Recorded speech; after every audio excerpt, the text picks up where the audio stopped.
If you or a loved one experienced sexual abuse while incarcerated at the California Institution for Women, also known as CIW, you're not alone. Survivors have stepped forward to share their stories and pursue legal action. Women incarcerated at CIW have alleged that corrections officers sexually assaulted them and that staff, including high-level officials, ignored their complaints or even punished them for speaking out. These serious allegations have led to criminal convictions, settlements, pending charges, and ongoing civil litigation. In correctional facilities like CIW, sexual abuse can take many forms. Staff inmate relationships, which are always illegal due to the power imbalance. Sexual exploitation, where officers coerce inmates into sexual acts in exchange for basic needs or privileges. Voyeurism, where officers watch or record inmates for their own gratification. Sexual assault, including unwanted touching or penetration. Sexual harassment, such as inappropriate comments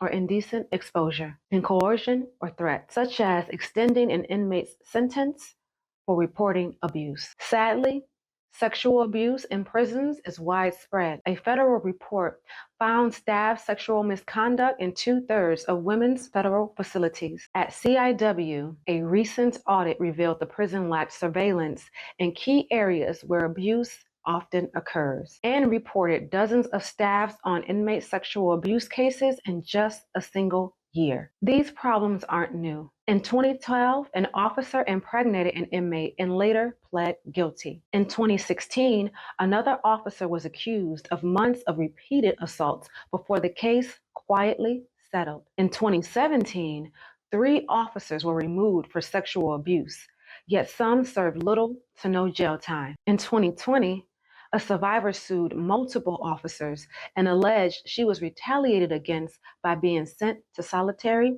confinement. And in 2025, a class action lawsuit was filed against a prison gynecologist accused of horrific sexual abuse. These stories highlight a pattern of abuse and neglect inside CIW. But survivors are not without options. Victims of CIW sexual abuse have legal rights. They may seek compensation for medical costs, emotional distress, pain and suffering, and even punitive damages when misconduct was severe. California law now gives survivors more time to come forward.